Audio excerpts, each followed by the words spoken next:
let's haul some books.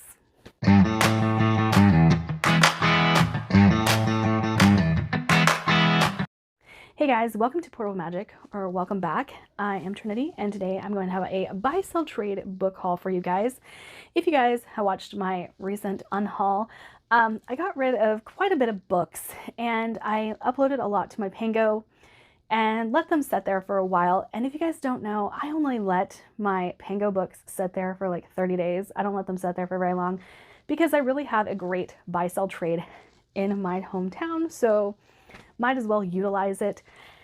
So I went today and took the books back and brought a lot home. So I figured I'd go ahead and record a book haul for you, even though I've already done a book haul for the month. I do have 3 that I can talk about on top of this book haul, so I'll go ahead and grab those. Okay, so let's talk about the ones that I got previous to the buy, sell, trade. A Tide of Black Steel by Anthony Ryan. I've been a fan of his since Bloodsong's release, so for like 10 years now, and he is so great. I absolutely love his writing. I love his books. This I'm so excited for. A New Age Has Dawned, An Age of Blood and Steel, An Age of Wrath. Anthony Ryan is an auto-buy author for me. If you look behind me, these are all Anthony Ryan books right here.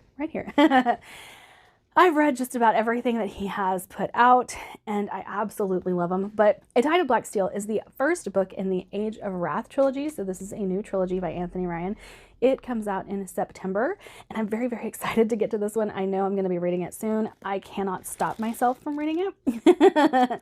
So very excited about this. One day I was on Discord and this book started floating around, and then I saw Silverstone Publishing was doing like a special edition release of it. And I was like, you know what? It sounds really good. And it is The God's Blood Tragedy by Bill Adams. It says, an orphan without a true-born name returns to the city of her birth to uncover her past. Hounded by the servants of the dark god and dying from poisonous mist that covers the land, her path leads to one of the magical seals protecting the holy ruin of Eminence. A father, murdered and reborn, aims to bring down the floating fortress hovering over his homeland. Burdened by loss, he's willing to sacrifice his soul to free his city and get revenge for the destruction of his family. A mother captured and bonded to a daemon kills in the name of the dark god so she can free her tortured daughter. Relentless in her vengeance, she hunts one person who could end her suffering, the man who could destroy her vile master. A drake, the banished hatchling of a failed advisor, seeks his father's stolen horns. Untested, he desires to right his father's wrongs in the eyes of the gods and restore his family's throne. As all converge in an occupied desert city where the world's fuel source is mined, one family's bond will be tested, old betrayals will resurface, anger and resentment will flourish, and one thing remains clear: blood rules all. So yeah, it sounds really good. And my copy has like these green sprayed edges and everything.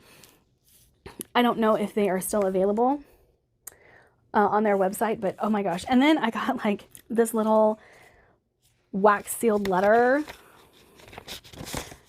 with like tarot cards.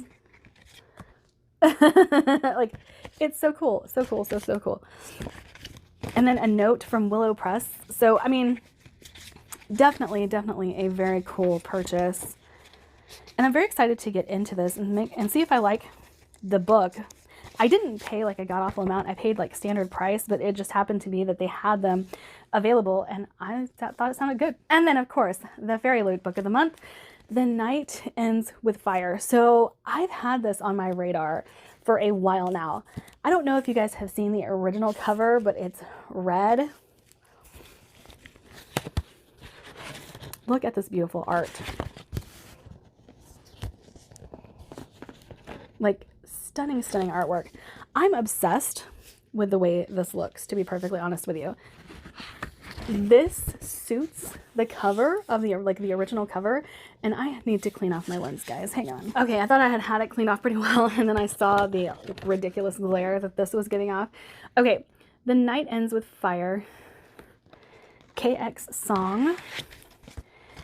It says, the 3 kingdoms are at war. But Malin's father refuses to answer the imperial draft. Trapped by his opium addiction, he plans to sell Malin for her dowry instead. But when she discovers that her husband-to-be is violent and ill-tempered, she decides to take matters into her own hands. The very next day, she disguises herself as a boy and enlists in her father's place. Oh, so it's like Mulan-esque. I didn't realize that. an epic fantasy retelling of Mulan. So if I had continued to read, I would know that. But very excited because this is a stunning, stunning edition of this book, and I really want to love it. I wanted to love it before I got my hands on this edition, but now I'm just like, yes, please. And now to my buy, sell, trade book haul, because that's why we're here. I bought a lot of books. So I did the thing that I said I was going to stop doing and bought a whole trilogy. Oh, I'm bad. I know. I have not yet read Powder Mage, but I've heard from so many people that I'm going to love it. It's staring at me. It's right there. I bought that whole trilogy. And now I own this one. Oh, yes, I have a problem. I have a problem.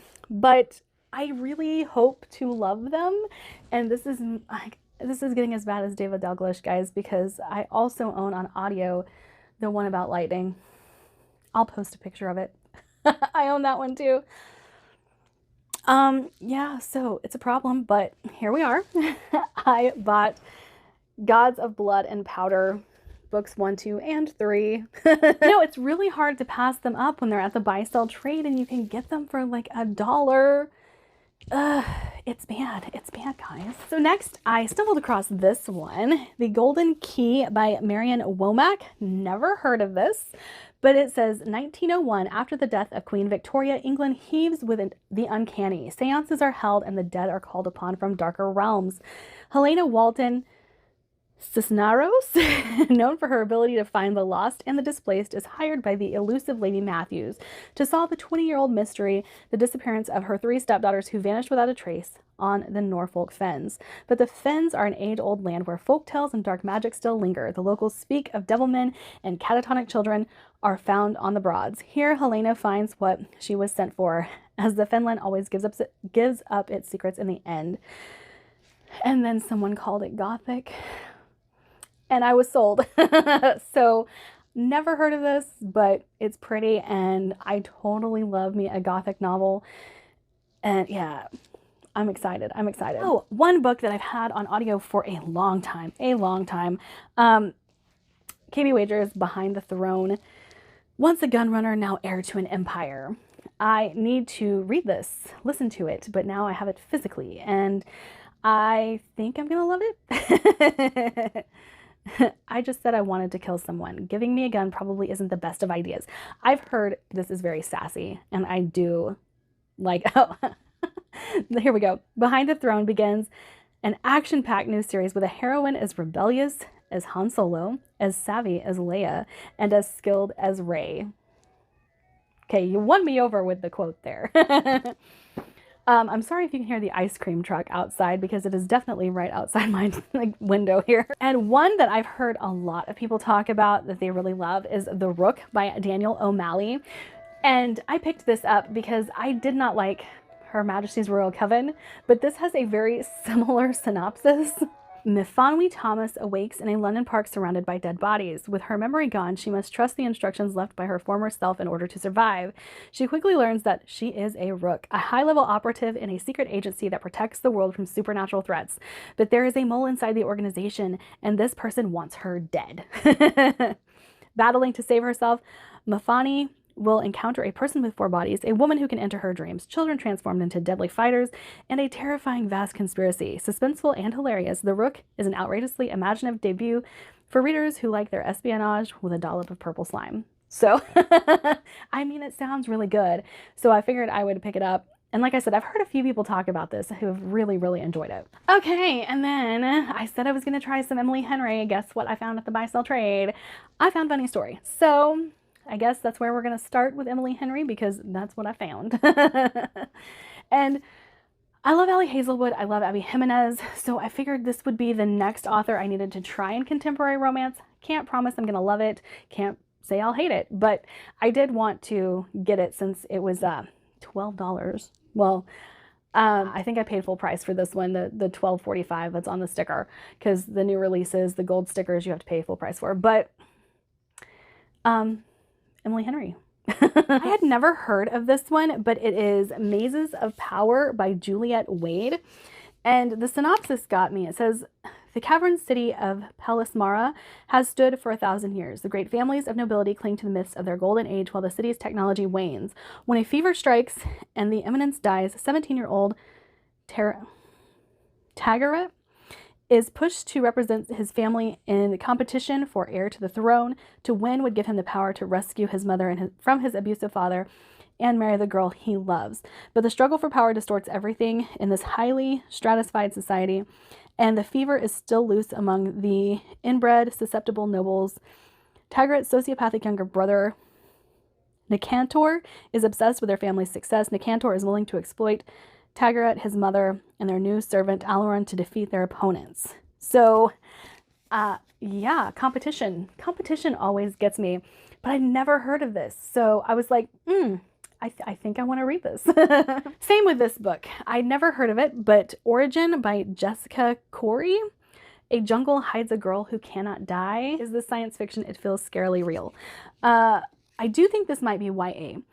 Pia has always known her destiny. She meant to start a new race, a line of descendants who will bring an end to death. She has been bred for no other purpose, genetically engineered to be immortal and raised by a team of scientists in a secret compound hidden deep in the Amazon forest. Now those scientists have begun to challenge her with the goal of training her to carry on their dangerous work. For as long as she can remember, Pia's greatest desire has been to fulfill their expectations. But on the night she turns 17, she finds a hole in the seemingly impenetrable fence that surrounds her sterile home. Free in the jungle for the first time in her life, Pia meets Io, a boy from a nearby village. Unable to resist, she continues sneaking out to see him. As they fall in love, they begin to piece together the truth about Pia's origin, a truth with deadly consequences that will change their lives forever. So it sounded like it could be really good. Now, it might be YA, which might mean that this relies heavily on the romance, but I hope there's more to the story. Fingers crossed, because it sounds like it could be really good. Okay, so if you guys saw my snafu with 1,000 Names by Django Wexler and me thinking I had owned that book for years, only to realize the book underneath the cover was not the book I thought it was. However, in investigating said book, I found out it was book 2 to this series, The Steel Remains by Richard K. Morgan. And as I read what it was about, I was like, I think I need to invest. I think I need to get these. Very grimdark world. And as you guys know, I have been kind of itching to get back to dark fantasy and grimdark. It sounds so dang good. I don't think I've ever heard of Richard K. Morgan until I opened up that sleeve and found out that the 1,000 Names was not the 1,000 Names, but I'm going to try it. I have book 1 and book 2 now. It says a darkly violent, tautly plotted adventure to thrill old fans and captivate new readers.